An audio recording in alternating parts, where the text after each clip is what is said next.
Thank you, Chairman Ted Yoho, for your leadership and for the opportunity to speak before the committee today on H.R. 2732, the North Korea Travel Control Act. When Congressman Adam Schiff and I introduced this bipartisan legislation in May, Otto Warmbier was still being held illegally by the tyrannical regime in North Korea.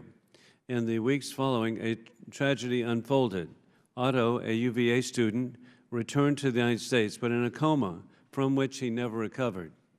Sadly, Otto's story, while tragic, is not unique. Otto was one of 17 Americans detained by North Korea in the last 10 years. 3 are still being held.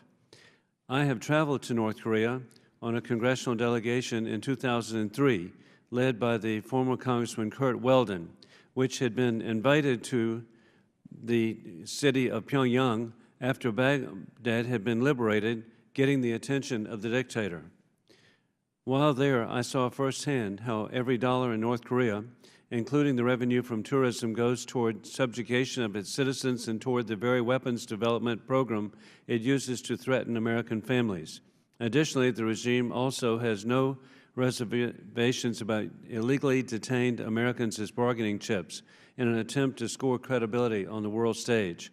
However, despite the risk and despite knowing how the regime uses tourist revenue, Western tourism to the regime is increasing, even knowing they could be incarcerated. It is time that we enact meaningful restrictions on tourist travel to totalitarian North Korea, and I urge the passage of this legislation. I yield back.